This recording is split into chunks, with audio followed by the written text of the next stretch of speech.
boca, ¿verdad? Está el pulmón. Parece una carita nomás. Acá se insertan los ligamentos sacroiliacos posteriores, chicos. Sacroiliacos posteriores. Luego en la parte anteroinferior vamos a encontrar nosotros esta superficie más o menos cuadrilátera que le pertenece a la base de implantación del acetabulum. Luego encontraremos el foramen isquiotibial nuevamente, que ya lo hemos visto. Y acá encontraremos la cara medial del pubis, que va a estar en relación con la vejiga en el varón, en la mujer, y con la vejiga y la próstata en el varón. Ahí está. Y acá estamos viendo la rama isquiotibiana, donde se van a insertar los pilares del pene, del clítoris, los músculos abductores, etc. Como hemos dicho que parece una lámina cuadrilátera, hemos visto dos caras, ahora tenemos que ver cuatro bordes. Un borde superior, un borde inferior, un borde anterior y un borde posterior. El borde superior es lo que parece una cresta de gallo, por eso se llama cresta ilíaca. Sus 2/3 anteriores presta inserción a los músculos anchos del abdomen, o músculos planos. De medial hacia lateral encontraremos el transverso del abdomen, el oblicuo interno y el oblicuo externo. Sin embargo, en su tercio posterior, acá en todo esto, se va a insertar el músculo dorsal ancho, la facétura columbar, y además se va a insertar en parte el músculo glúteo mayor. De ese modo encontramos nosotros el borde superior. Sin embargo, aquí en la parte externa, en su lado externo, encontraremos una estructura sobresaliente llamada la tuberosidad ilíaca, o el tubérculo ilíaco. Ahí está, lo estamos viendo. Ese es el borde superior. El borde anterior, o borde inferior, entonces, que se divide en dos partes, una parte alta, que es la porción articular, que al articularse con la del lado opuesto se va a transformar en la síntesis del pubis, y esto de acá, que es libre, cuando el hueso está articulado, va a formar lo que se llama el ángulo subpubiano. Aunque hemos dicho en el hombre se mide así, menor a 70 grados, y en la mujer se mide así, mayor a 80 grados. Entonces, de ese modo, el borde anterior es este. El borde anterior presenta algunos detalles sobresalientes, empezando de arriba hacia abajo, es el ellas, la espina ilíaca del superior, donde se va a insertar el ligamento inguinal, ¿verdad? Además se va a insertar también acá el músculo sartorio. Luego encontramos la escotadura ilíaca anterosuperior, esto de acá, por donde pasa el medio cutáneo lateral. Luego encontramos la espina ilíaca anteroinferior, donde se inserta el músculo recto-femoral. Y encontramos la escotadura ilíaca anteroinferior, por donde van a pasar los tendones de los músculos psoas y el ilíaco. Luego ya vamos a encontrar nosotros parte de lo que es el péster del pubis, la cresta del pubis, y finalmente termina en el tubérculo del pubis. Por último, en este hueso vamos a encontrar tres detalles así de grandes, chicos. Esta gran escotadura, que es la escotadura isquiática mayor, esta pequeña escotadura, que es la escotadura isquiática menor, y esta estructura que las separa las escotaduras a manera de una espina es la espina isquiática. ¿Ya? Eso lo encontramos en el hueso ilíaco, chicos. Esto ya lo habíamos visto, lo habíamos leído inclusive. Entonces, ahora vamos a ver un hueso que todavía no hemos estudiado, que es este, que es el fémur. El fémur, jóvenes, es un hueso par, largo, asimétrico. Cuando decimos asimétrico, nos referimos a que va a estar a cada lado del plano métrico, es asimétrico. Y cuando decimos simétrico, va a estar en el plano métrico. El esternón, por ejemplo, es un hueso impar, central y simétrico. ¿Ya? Entonces, por eso lo digo. Como todo hueso largo, chicos, va a presentar las siguientes características. Presenta una diáfisis, esto que antes le conocíamos como cuerpo, en el colegio es el cuerpo del hueso. Sí, yo también así he aprendido, hasta en la universidad me decían por consenso se ha denominado llamarlo diáfisis, ¿sí? La diáfisis. Y estas partes de acá, antes le decíamos el extremo superior y el extremo inferior, pero si nosotros hacemos recostar al paciente, esto ya no va a ser superior, y si no se va a convertir en derecho o en izquierdo, ¿verdad? ¿Ya? Entonces, a estas partes se las conoce como epífisis. Una está cerca del plano medio y la otra está alejada del plano medio. Entonces lo vamos a llamar epífisis proximal y epífisis distal. ¿Ya? Epífisis distal. Proximal y distal. Así de fácil. ¿Por qué les digo, jóvenes, que ustedes aprendan así un poquito estos lenguajes anatómico-médicos? Cuando tengamos que referir una fractura de fémur, por ejemplo, chicos, vamos a tener que hacer unas referencias, porque si no somos traumatólogos, tenemos que hacer una nota, tiene que irse con esa nota de referencia al traumatólogo. No vamos a referir si hay una fractura en esta parte, no vamos a decir fractura en el fémur derecho y listo, váyase. ¿No? El traumatólogo nos va a decir, este médico estudia medicina de noche, ahora que estudia de día. Claro, porque no sabe hacer una referencia, ¿no? Ni sabe la parte del hueso. Entonces, esta diáfisis, chicos, se divide en 3 tercios. Un tercio proximal, un tercio medial y un tercio distal. Entonces, si nosotros vamos a ver una fractura de la parte medial, diremos fractura en la diáfisis, en el tercio medio de la diáfisis del húmero, del fémur derecho, derecho está bien. ¿Sí? En el tercio medio. Fractura diáfisis en el tercio del fémur derecho.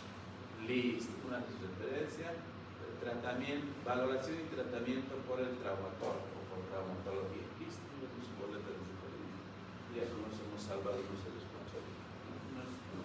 El traumatólogo está arreglado.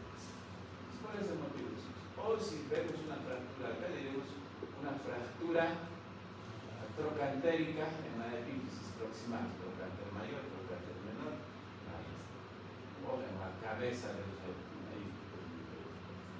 Ahora vamos a ir viendo los detalles. Los detalles, miren, en este hueso tan grande, los detalles también son grandes. Fíjense. En la epífisis proximal, vamos a ver los otros detalles. Fíjense, vamos a encontrar una cabeza, que es lo que estamos viendo, que se presenta los 2 tercios de una esfera. Es la cabeza del fémur, lo que les decía hace rato, esta cavidad, y aquí viene la cabeza del fémur. Ahí está la cabeza del fémur. Revestida de cartílago, en una partecita casi que está descolizada, es más bien un hueso para la inserción de un ligamento después de ellos. La cabeza se une a la epífisis por una porción estrechada que se llama cuello. Solo que en este fémur, chicos, acá vamos a encontrar 2 cuellos: un cuello quirúrgico y un cuello anatómico. Ahora vamos a diferenciar por qué se llama cuello quirúrgico. Cuello quirúrgico se llama esta parte porque es la parte que más se fractura cuando uno se hace mayor, de 65, 70 años. A esa edad normalmente estaría contraindicado subir grades para una persona. Aunque el peso del cuerpo, la osteoporosis, ha ido debilitando esta parte, entonces a veces solamente al bajar la grada, ya está, ya no puede caminar más. ¿Qué ha pasado? Estaba bajando, me ha hecho doler, dice. No se ha hecho doler, se ha fracturado. ¿No? Y hay personas mayores que no toman leche, ¿no? Dice, muchos de nosotros dicen, no, los niños no tienen que tomar leche, nosotros ya no. No, señores. La leche, los derivados de la leche, todos tenemos que seguir tomando. El calcio nuestro cuerpo necesita cada día, no solamente son los niños o las mujeres, no, los varones igualitos. ¿Ya? Entonces, por eso se llama cuello quirúrgico, porque es acá donde ocurren la mayor parte de las fracturas y la mayor parte de las cirugías. Y este cuello de acá es el cuello anatómico, es el que va a unir la epífisis proximal con la diáfisis. ¿Ya? Entonces no se van a olvidar. Luego del cuello quirúrgico y anatómico encontramos esas dos prominencias óseas, una grande y una pequeña. Este es el trocánter mayor y este es el trocánter menor. Y esta línea que estamos viendo de ambas estructuras se llama línea intertrocantera. Estamos viendo los dos trocánteres. Pero esa línea no me interesa mucho. Me interesa que aprendan la cabeza, el trocánter mayor, el trocánter menor y los dos cuellos. Y el ana, todo. 5 cosas, chicos, lo que quiero que aprendan. Esa es la epífisis proximal. Veamos la diálisis. La diálisis ya les digo que se divide en 3 tercios. Presenta una cara anterior, una cara posteromedial y una cara posterolateral. Es prismático triangular.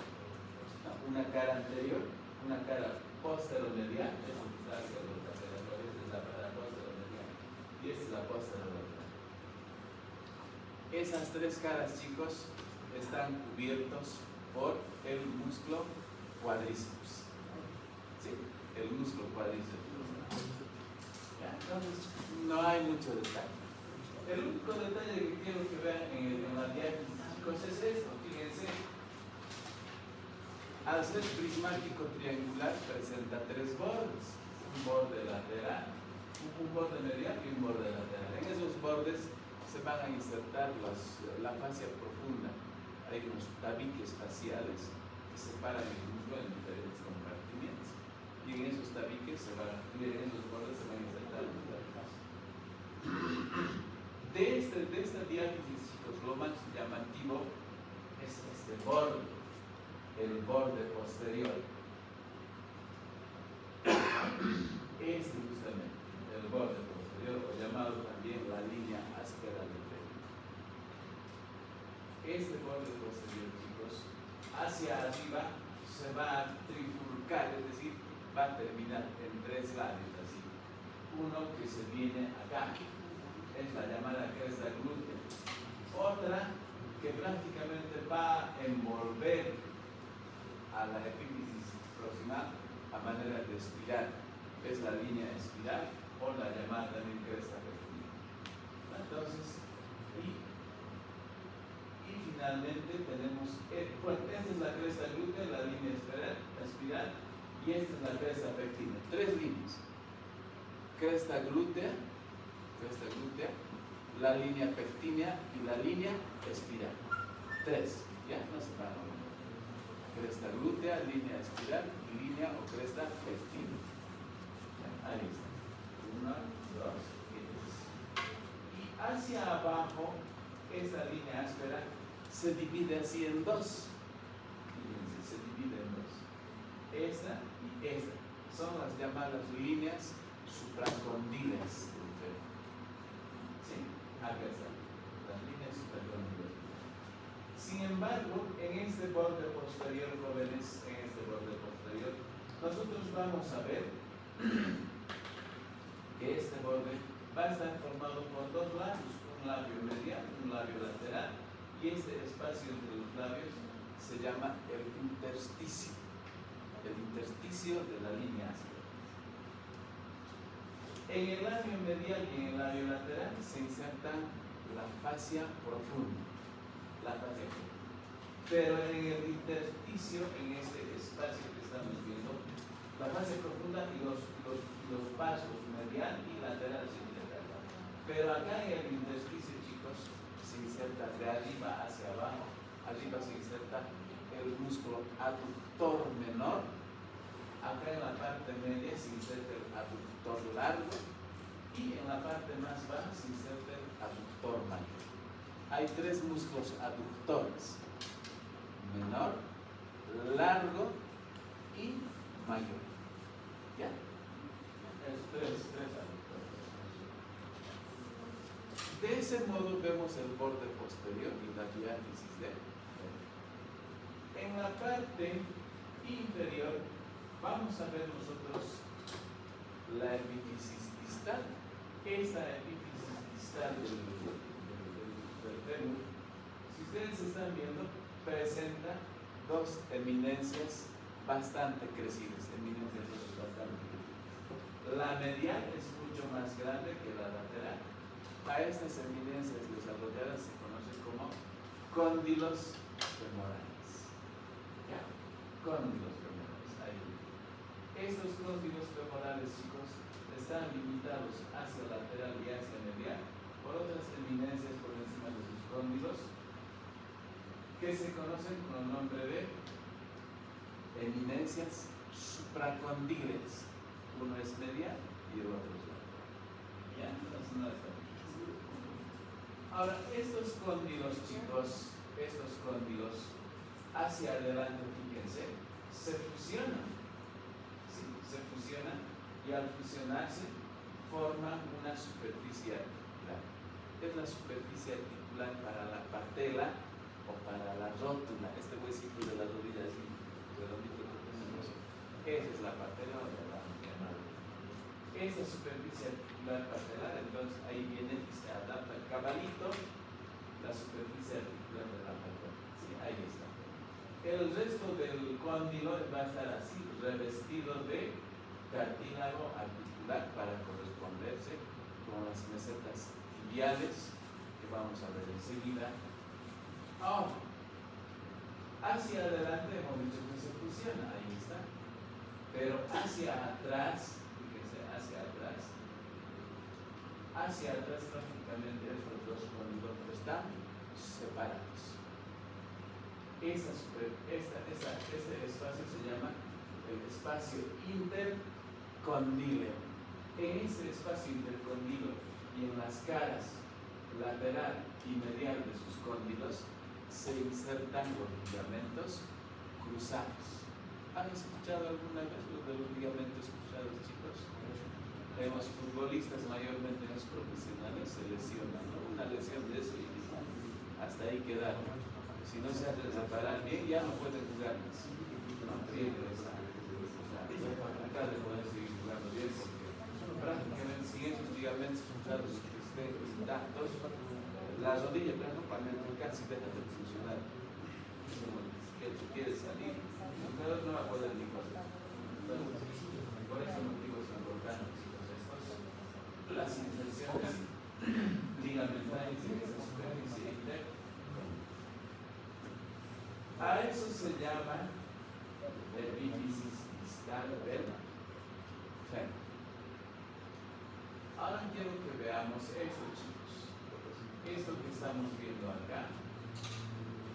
Nuestro fémur, nosotros si lo vemos, parecería rectilíneo, pero no es así. Resulta que nuestro fémur, chicos, vamos a volver a la hora. Fíjense, esa es la posición anatómica del fémur. No es que el dibujo está chueco o la imagen, no. Está como si estuviéramos viéndolo in situ. Fíjense cómo de oblicuo había sido. Entonces, entre el eje del cuerpo del fémur y el eje del cuello, vamos a encontrar nosotros un ángulo de inclinación. Ángulo de inclinación.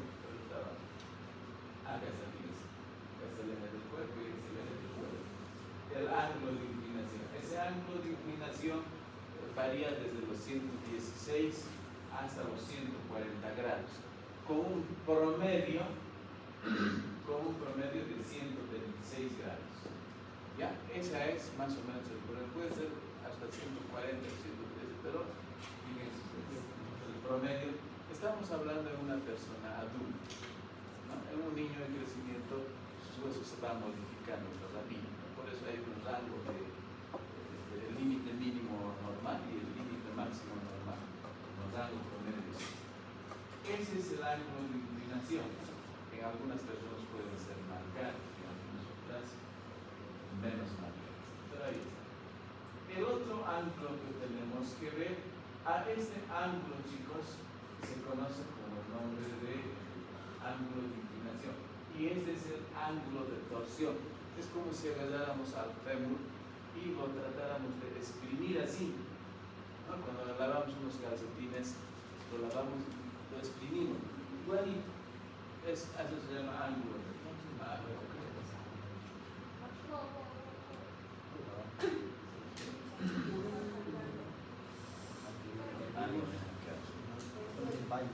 seguro es estrella.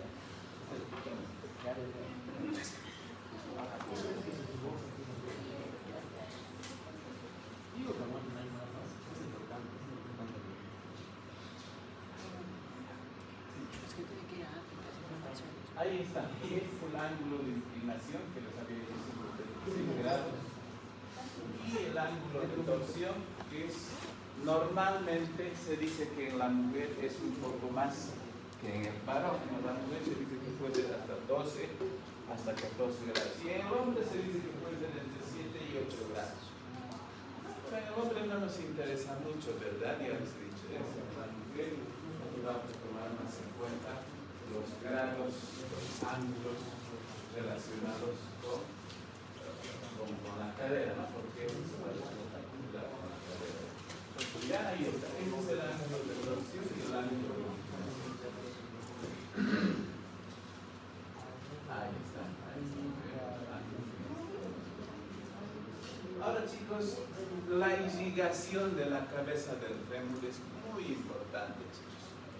Cuando una cabeza del fémur se fractura por cualquier naturaleza, puede ser traumática, puede ser patológica, entonces resulta que cuando uno fractura su cuello del fémur, a veces creen que se han hecho doler simplemente y quieren seguir caminando. El peso del cuerpo hace que eso se vaya bajando y al bajarse esas arterias que están yendo así, las revienta. Si la arteria se revienta es... Y normalmente, no me ha hecho doler, comprarme una tableta, voy a mejorar, me toman tabletas y siguen intentando caminar. Cuando ya realmente no pueden caminar, recién se hacen sacar la radiografía y cuando se ve, cuando se saca el cuello visual, ya está por aquí. Se ha bajado todito con el peso. Y al bajarse han lesionado las arterias, porque las arterias, chicos, son ascendentes. Van hacia la cabeza, no vienen desde arriba. Si vinieran desde arriba, como sea, se jalarían las arterias, pero estas no. Entonces, chicos, la irrigación es en forma ascendente, ¿no? Y de estas arterias se llaman arterias retinaculares. Esas arterias retinaculares salen de las arterias complejas, femorales, medial y lateral respectivamente, que salen de acá de la arteria femoral por una de sus ramas. Ya, de ese modo es importante.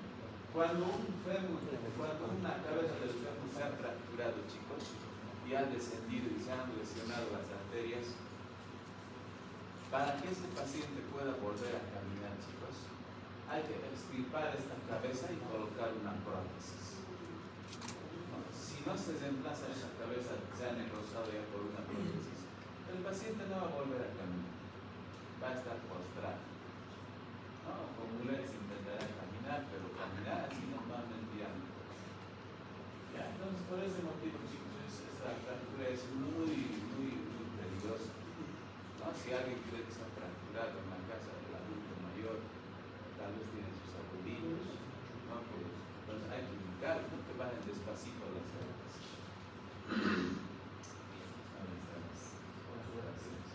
Los avaras.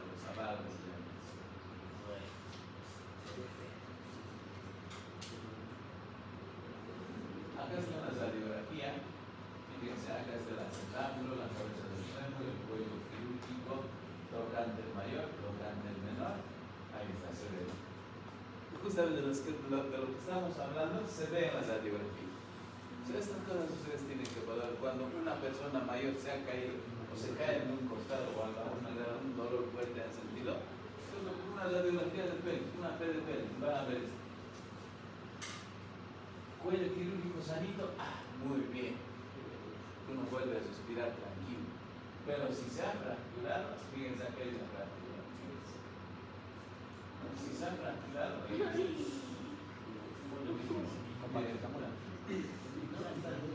son fracturas.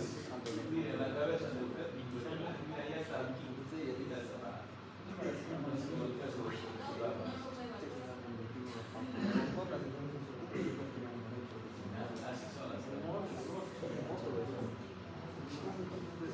Ese hueso tan grande, el fémur, chicos, es un hueso bien resistente, el hueso más duro y más grande de su cuerpo.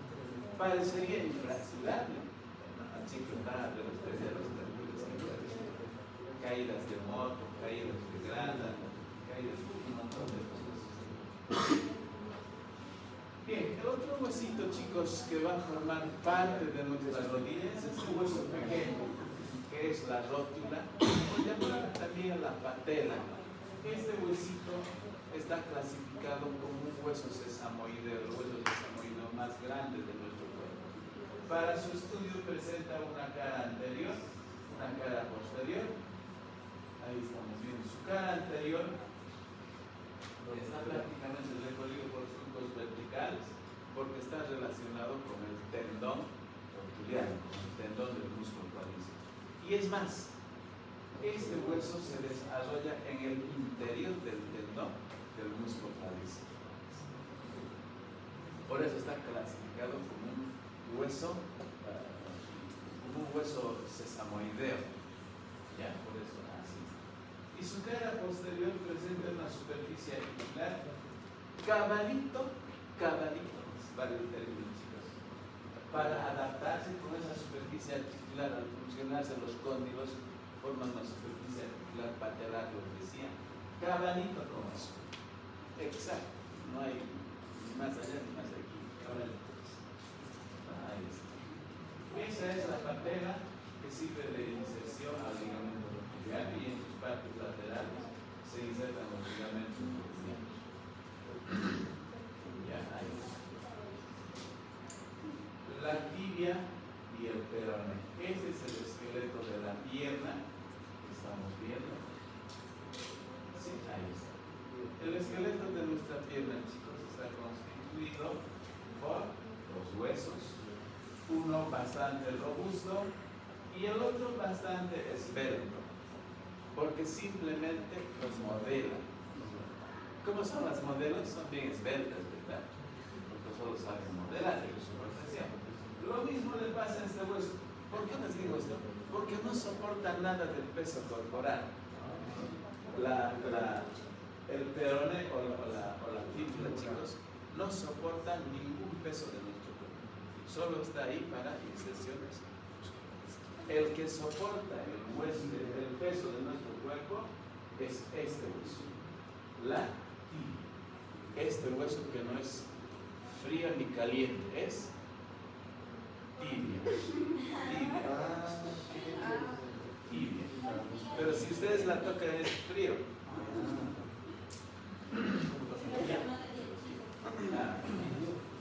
Había una pregunta una vez un concurso. ¿Cuál es el hueso que no es frío ni caliente?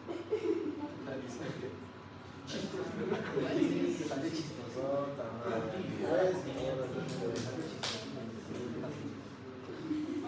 ustedes están viendo. Perdón, ¿puedo sacarle la pieza? Sí, cada vez.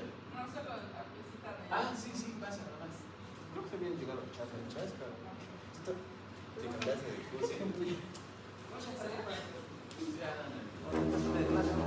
Bien, les decía, jóvenes, este entonces es un hueso largo.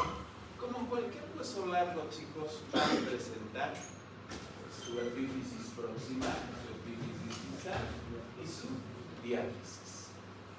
Veamos su epífisis proximal. Su epífisis proximal, jóvenes, está representado por dos grandes abultamientos. Un cóndilo lateral y un cóndilo medial.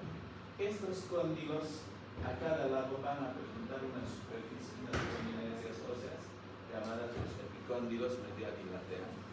Esos abultamientos extra de los cóndilos se llaman epicóndilos. Resulta que en la parte anterior de esta epífisis proximal, vamos a encontrar la tuberosidad tibial o el tubérculo anterior de la tibia. Acá se va a insertar el tendón rotuliano o el ligamento rotuliano. El tendón rotuliano, bueno, que se convierte en ligamento cuando pasa la patela, ¿no? Acá viene a insertarse. En la parte anterior y lateral de este cóndilo lateral encontraremos otra prominencia, el tubérculo anterolateral de la tibia, o llamado también el tubérculo de Gervi. ¿Ya? Este tubérculo de Gervi, chicos, presta inserción a un gran tracto fibroso que se conoce con el nombre de tracto iliotibial. ¿Ya? Tracto iliotibial. Digamos, ustedes en este momento extienden su miembro inferior así, aquí por su rodilla van a tocar una estructura bien avanzada. Parece un tendón, no es un tendón, es este tracto iliotibial, es una condensación de la fascia profunda. Toda la, no tienes que extender y piensa, exacto, así, toca esta parte. Haz palpado. Ese es el tracto iliotibial. Mira, ese tracto iliotibial, chicos, es la condensación de la fascia profunda.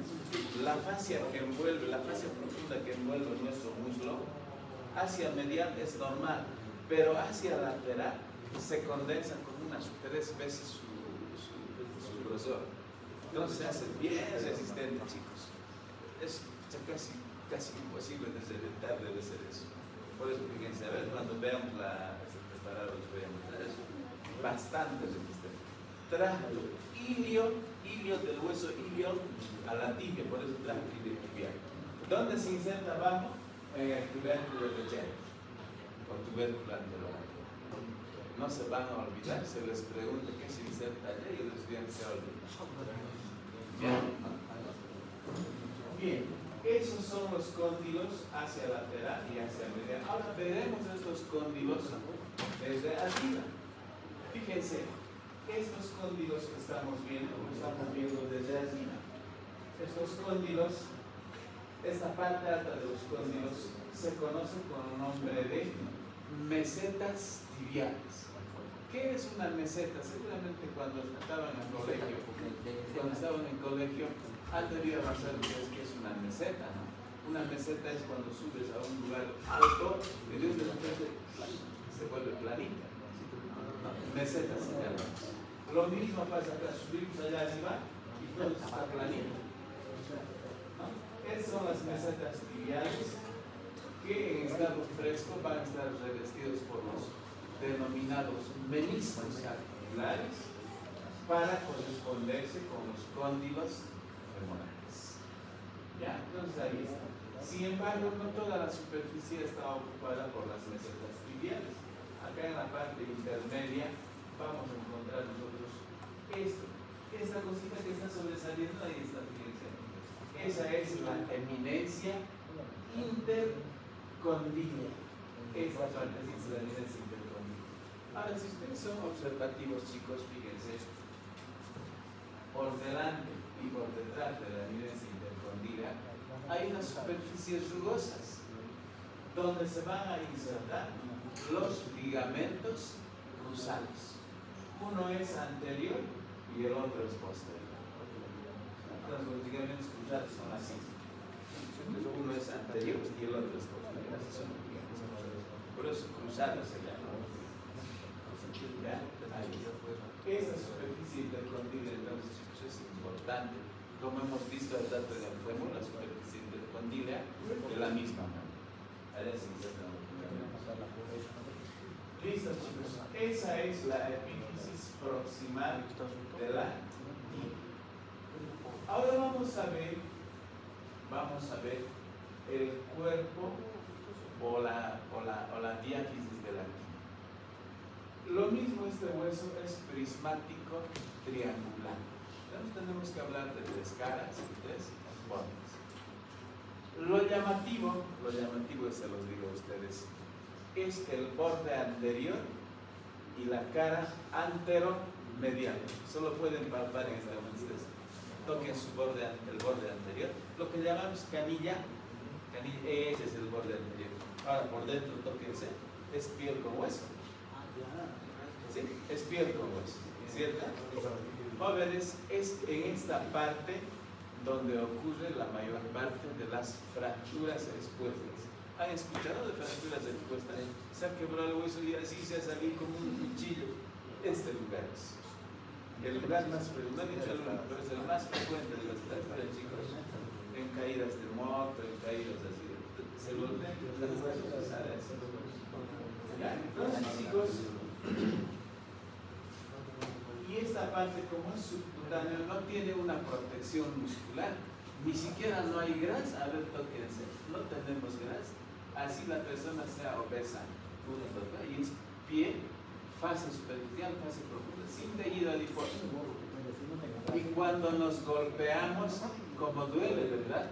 Alguna vez en la calle seguramente al estar recogiendo un mueble, al estar limpiando, se han tenido que lastimar. Todos los chicos al jugar futsal una patada de esas, ¿no? Entonces, fíjense, chicos, esa parte es importante en el ya, ese es el borde anterior y la cara anteromedial. El borde lateral y la cara anterolateral, jóvenes, son lugar de inserción de los músculos tibiales anteriores o músculos anteriores de la pierna.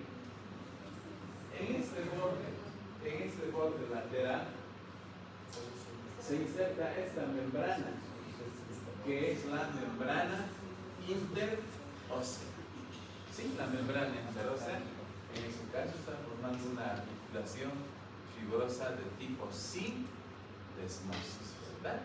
Es la articulación tibio-peronea o tibio-fibular de tipo sindesmosis, no se van a olvidar. Sabemos que la unión de dos o más huesos es una articulación, ¿verdad? En este caso está unido por una membrana interósea. Ahora, lo llamativo de este cuerpo es la cara posterior. Acá está la cara posterior. Esta cara posterior, jóvenes, está destinada a la inserción de los músculos de la región posterior de la pierna. Si ustedes hacen una comparación, la masa muscular de la región anterior y de la región posterior son como 4 veces más voluminosa que la parte anterior, ¿verdad? Entonces, fíjense, acá estamos bien. ¿Qué nos llama la atención? ¿Qué nos llama la atención de esa cara posterior? Esa cresta. Esa cresta oblicua, rugosa, destinada a la inserción del músculo sóleo. El músculo sóleo, chicos, es el músculo más llamativo de la pierna. Este músculo es un músculo muy importantísimo. Cuando avancemos músculos nos vamos a detener en este músculo por lo menos unos 15 minutos para hablar de este músculo, porque tiene muchas características. Ya, es importante. Ya, pero por ahora ustedes aprendan que en esta línea oblicua que estamos viendo, sí, llamada línea del sol, se inserta el músculo del mismo nombre, el músculo sol. Ya, por lo demás vamos a encontrar velocidades para la inserción de los músculos profundos de la piel. Ya, procedemos. Esa es la diálisis de la piel. Ahora veamos su epífisis distal. Acá está su epífisis distal. La epífisis distal, chicos, fíjense, va a tener una prominencia ósea medial que va a descender.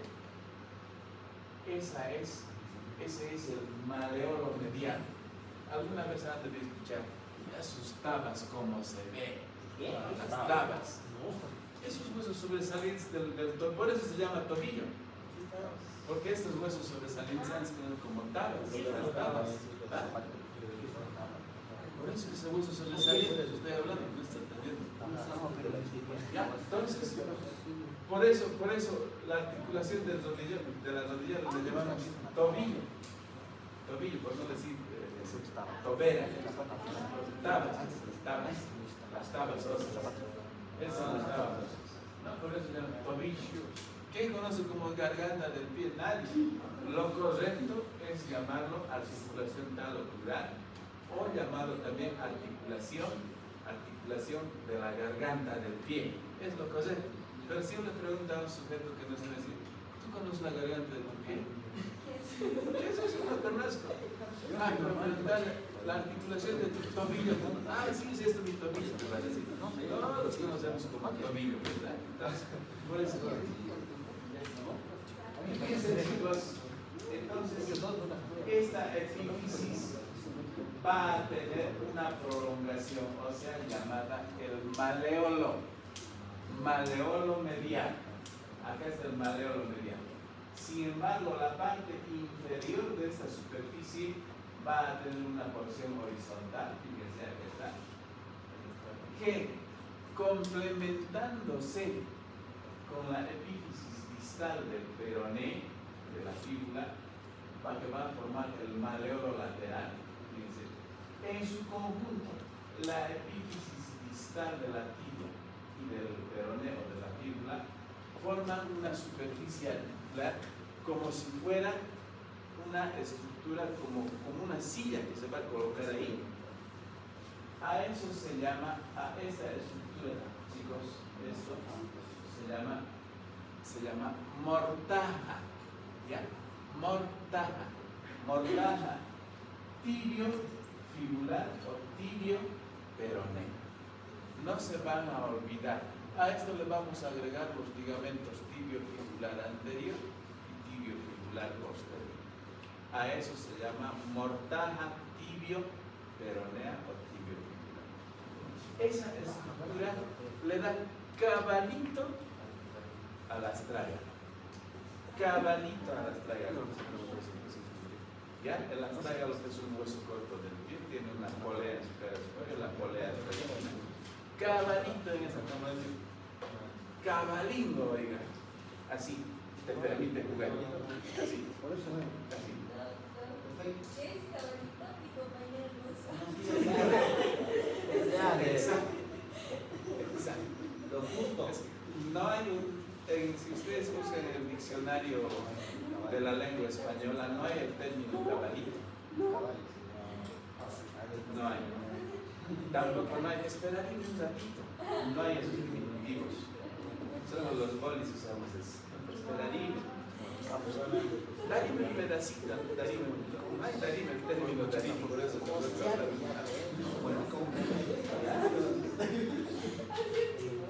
a eso se llama epífisis distal de la tibia.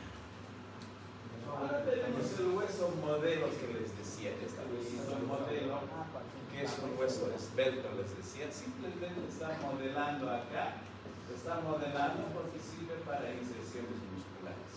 ¿No? Se insertan los músculos peroneos, los músculos de la región posterior de la pierna, de la región anterior, se insertan algunos músculos de la pierna que vienen acá. Entonces, simplemente sirve de modelaje y de inserción muscular. Sin embargo, sus epífisis proximal y distal se van a articular con la tibia y formar la articulación tibio-fibular proximal y la articulación tibio-fibular distal. ¿Qué nos llama la atención del peroné? Es esto, esta porcióncita abultada que se llama la cabeza del peroné. Esta cabeza del peroné se articula, como les decía, con el cóndilo lateral de la tibia, y esta partecita estrecha, ¿no? Esta parte estrecha, jóvenes, es el cuello. Este cuello del peroné, chicos, se va a relacionar con un nervio bien importante. Es con el nervio fibular común. Es justo, a ver si ustedes se lo tocan, chicos. No hay músculo que lo proteja ese lugar. Uno cuenta, encuentra el nervio.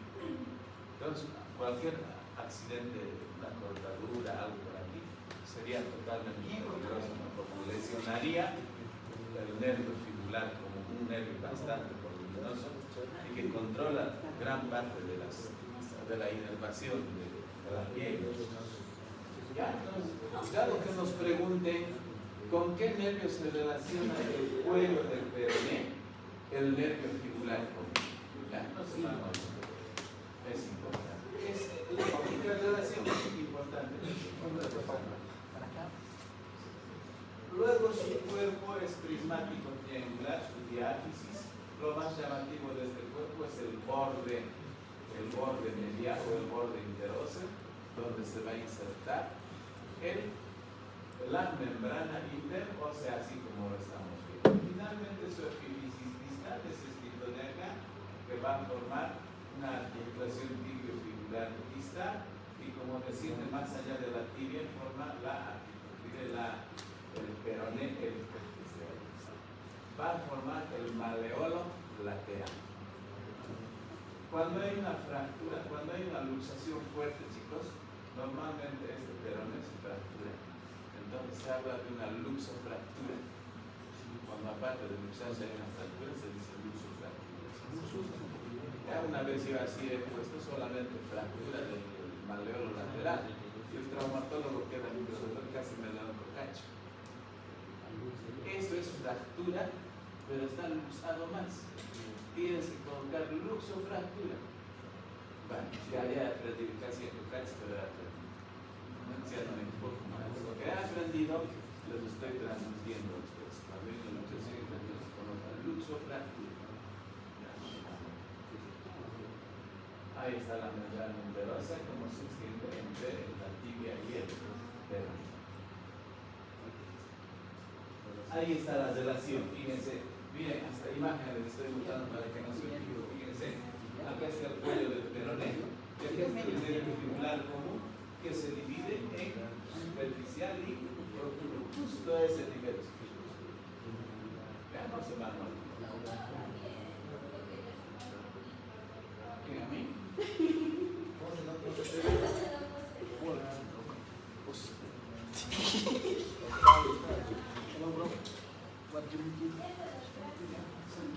Estamos viendo una fractura del peroné. Los jóvenes a veces una caída simple así con el peso de nuestro cuerpo y el peroné se fractura. Había un tiempo que yo trabajaba con un proyecto aquí en el lado de la zona andina de Cochabamba, de Independencia, Marachaca, en los lados, y trabajábamos con una odontóloga, más esta odontóloga era un poco caprichosa y decía, no sabes, dame tu mochila, te voy a ayudar, no puedes caer. Le digo, no, estoy acostumbrada a saltar, a caminar. Ha saltado y ha caído desde el costado y hay piedras ahí. Se levanta y se pone a llorar. ¿Qué tienes? Es que no saltes, dame tu mochila, no me caso. No voy a tableta que le da la tomada, la cama y seguía doliéndole. Y al final todo nos faltaba como 10 días para hacer todos los días tabletas, todo acá. Guardemos hasta sacarlo de día por si acaso. Vamos a sacar. Y el perro no sabía fracturar en 3. De verdad. Lo bueno es que este hueso, como les digo, no soporta peso. ¿No? Entonces caminaba y le dolía, pero podía caminar, pero les dolía. Con dolor no estaba caminando. Pero no sabía fracturar. Entonces, ¿cuál es el motivo de este? Ahí está la articulación del tobillo, fíjense. Acá está la mortaja tibia peroné, el maleolo medial, está la superficie horizontal, el maleolo lateral, ¿no? Y es la mortaja tibia peroné. Y esto es el hueso talus o el hueso astrágalo, chicos.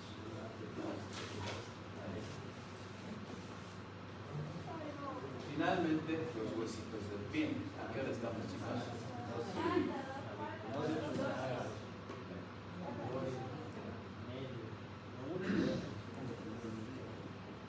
Miren, chicos, acá estamos viendo los huesitos del pie. El pie se divide en esto que estamos viendo. Este es el tarso, el metatarso y los dedos, ¿sí? O las falanges. Ahora fíjense, el tarso, chicos, lo vamos a volver a dividir en dos porciones. Una porción posterior, que es el retropié, y una porción anterior, que es el antepié. El retropié, jóvenes, está constituido por dos huesos. Esto lo estamos viendo desde arriba, pero esto lo estamos viendo desde la cara mediana. Fíjense, acá estamos viendo, jóvenes, el retropié, les decía que está formado por dos huesos. Uno en la parte superior, este es el hueso astrágalo o el hueso talus, y el otro es el hueso calcáneo. Acá está, el hueso calcáneo. Este hueso calcáneo es el hueso del talón. No, uno se toca su talón porque estamos tocando nuestro hueso calcáneo. ¿Ya? Ahí está. Entonces, estos dos huesos constituyen lo que es el antepié. Y el antepié, chicos, está constituido por 5 huesos. En la parte medial vamos a encontrar el hueso escafoides o hueso navicular, y en la parte lateral encontraremos el hueso boides. Y estos 3 huesitos son los llamados huesos cuneiformes, que se los enumera de medial hacia lateral como primer, segundo y tercer cuneiformes. Y aquí tenemos los huesos metatarsianos. Estos huesos metatarsianos, así como ustedes lo están viendo, son huesos que tienen algunas características que sobresalen. Este primer metatarsiano es el más robusto y el más corto. El segundo es delgado, pero es el más largo. Y el resto son casi como hermanitos gemelos. Sin embargo, el quinto metatarsiano se caracteriza por la presencia de este. La tuberosidad del quinto metatarsiano. Cuidado que nos pregunten, ¿por qué se caracteriza el quinto metatarsiano? Por su tamaño. Por el tubérculo, porque acá en este tubérculo se va a insertar un músculo. Por eso se llama así. ¿Ya? Vamos a ver esas características. Ahora, chicos, quiero que veamos esto. Fíjense. Acá estamos viendo nosotros el hueso astrágalo. Este hueso astrágalo, chicos, tiene una cabeza, tiene un cuello y tiene un cuerpo. ¿Sí?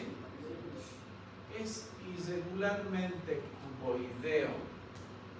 ¿Cuántas caras tiene un cubo? 6 caras. 6 caras. 6 caras.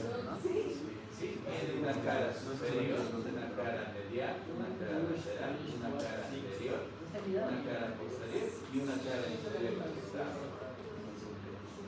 De estas caras, chicos, la cara más llamativa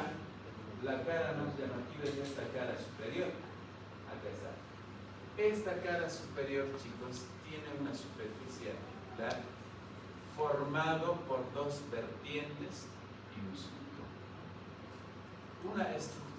Una superficie articular formado por 2 vertientes o por 2 labios y un surco se llama polea, troclea.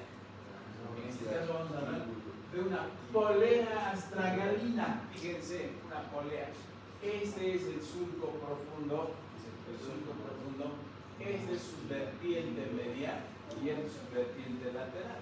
Si ustedes se fijan, la vertiente medial es más verticalizado y la vertiente por el labio lateral es más bien más inclinada. Sin embargo, ahí no termina esto. Fíjense, en la parte medial hay una superficie articular. En la parte lateral también hay una superficie articular. ¿Para qué? Para que venga ahí esa mortaja tibio-peronea que hace rato les he dicho. Justo sobre esta mortaja. Esta mortaja, chicos, mantiene en su sitio. Por eso, a ver, intenten hacer la inversión y la erección de este tobillo. Lo vamos a hacer, pero a duras penas. No es que hagamos así y después así. No, para nada. Pero si nosotros queremos hacer la dorsiflexión del pie, la flexión plantar del pie, por supuesto que lo vamos a hacer al tiro, no al toque, como se dice. Fíjense, acá está. Esta polea astragalina nos permite realizar esos movimientos de dorsiflexión y flexión plantar. No se van a olvidar, chicos, que en la cara superior del astrágalo existe esa superficie articular importantísima para complementar la articulación del tobillo y corresponderse con la mortaja tibio-peronea. La superficie inferior, chicos, presenta una superficie articular una superficie articular dividida en una parte anterior y una parte posterior que se va a corresponder con otra carilla similar que se encuentra en la cara superior del hueso calcáneo o hueso del talón. ¿Sí? En la cabeza del hueso astrágalo encontraremos nosotros otra superficie articular que se va a corresponder con una carilla articular que tiene el hueso navicular o el hueso estrofones. Ya, y se va a llamar la articulación talo-navicular. ¿No? Ahí. De ese modo tenemos nosotros este astrágalo, chicos. No se van a olvidar. Este astrágalo es el único, repito, el único hueso que no tiene inserciones musculares, solamente ligamentarias, solamente ligamentarias. El astrágalo. Ahora tenemos el hueso del talón. Este es el hueso del talón, o llamado también hueso calcáneo. Este hueso del talón, chicos, es uno de los huesos más robustos, más resistentes que tenemos. Este hueso es difícil de fracturarlo, chicos. ¿Saben cómo se fractura? A no ser que tú te saltes desde allá acá al piso sin ningún amortiguador, ahí puedes fracturar y caigas de talón. Si caes de puntillas no se va a fracturar, pero si caes de talón, ahí se va a fracturar. Se va a fracturar cuando un tractor te pase por tu pie, un tractor pesado. Un auto te pasa y no se fractura. No, de verdad estoy hablando. ¿Cuántas paciencia? No me ha pasado el auto por mi pie, debe estar todo molido, no la deuda que un sanito. Es que es un hueso bien resistente. Casi no se ven fracturas en este hueso. Excepcionalmente. Entonces, por eso, chicos, este hueso es bien resistente. Un tractor va a tener que pasar por qué para fracturar. No, de verdad, un carro cargado. Esos carros normales así, una vagonetita, no pasa nada. Una vez a mí por mis dedos me han pasado un auto brasileño. Yo, no debe servir. Me dolió, pero normal, un hueso quebrado. De verdad. Parece exageración, pero miren, chicos, acá estamos viendo entonces este hueso tan resistente. Viene una superficie superior, fíjense, esta superficie superior está destinada a articularse con el hueso astrágalo, fíjense. Su superficie anterior está destinada a articularse con el hueso cuboides. La articulación calcáneo-cuboidea. Ya será la talo-navicular, estamos viendo la calcáneo-cuboidea. Hacia atrás es libre. Sin embargo, esa libertad está ocupado por una gran rugosidad, chicos, porque ahí se va a insertar un gran tendón conocido como el tendón de Aquiles o tendón calcáneo. Ese tendón tan grueso, chicos, les cuento que se revienta en una patada. De verdad, un colega de tal vez lo ha visto con los muletes. Estaba jugando futsal. Al jugar, anda un paso así y se hace reventado su tendón de Aquiles. De verdad. La ruptura de este tendón es constante, chicos. Los jugadores de futsal, teníamos un amigo que trabajaba aquí en la parte de servicio. Estaba bajando gradas con un cabrón especial. Estaba bajando, nada más paso. ¿Qué te ha pasado? No sé qué ha sonado aquí. ¿No es fijador? Su tendón de Aquiles, oye, se dan cuenta. Parecería un tendón casi muy resistente, pero así estas a veces lo es que la atracción que hace la masa muscular es tanto que el tendón no soporta la presión. Se revienta. Ya entonces, acá en esta superficie posterior se inserta el tendón calcáneo, no se van a olvidar. Tan grande el tendón, a veces se olvida cuando se estrella. Finalmente, a ver si doble su cara interior. ¿Dónde está? No, su cara interior, chicos, ¿dónde está?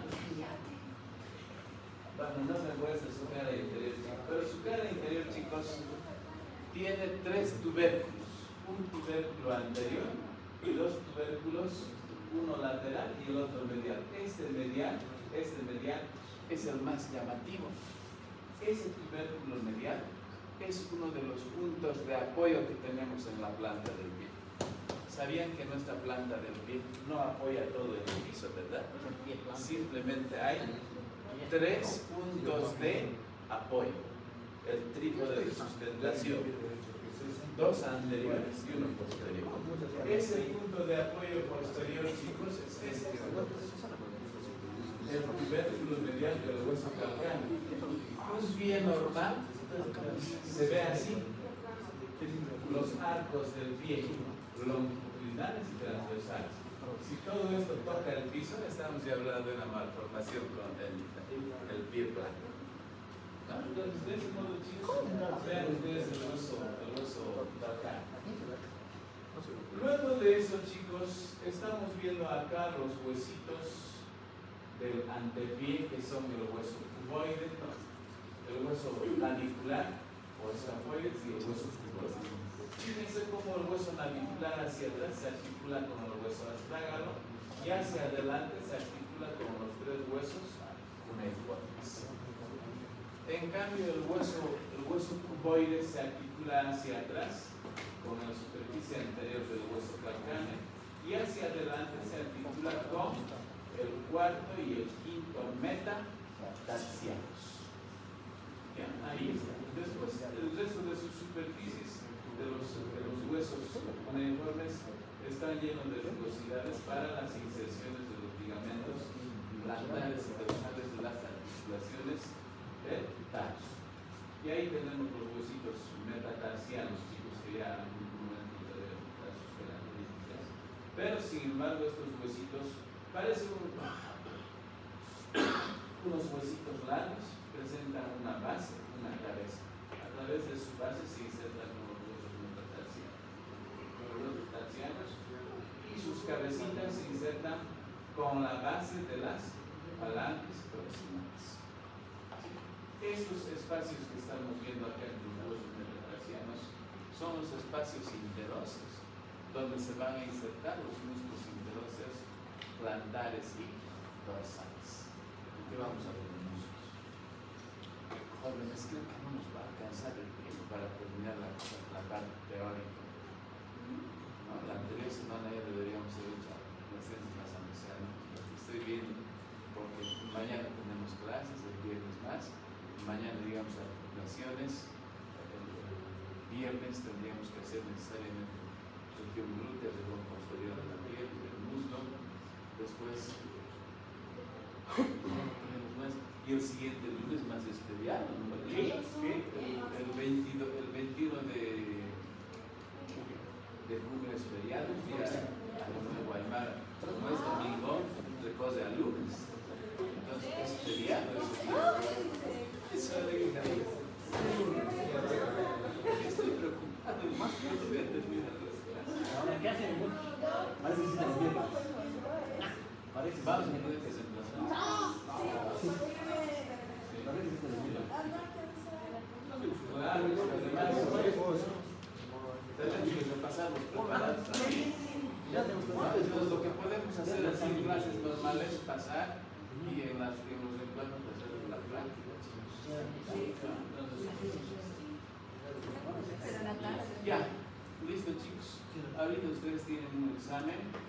No los quiero liberar todavía, pero por lo menos, chicos, pónganse a leer un poco aquí los ¿ya? Por lo menos hasta unos 20 minutos más leeremos aquí, chicos. Después retírense para que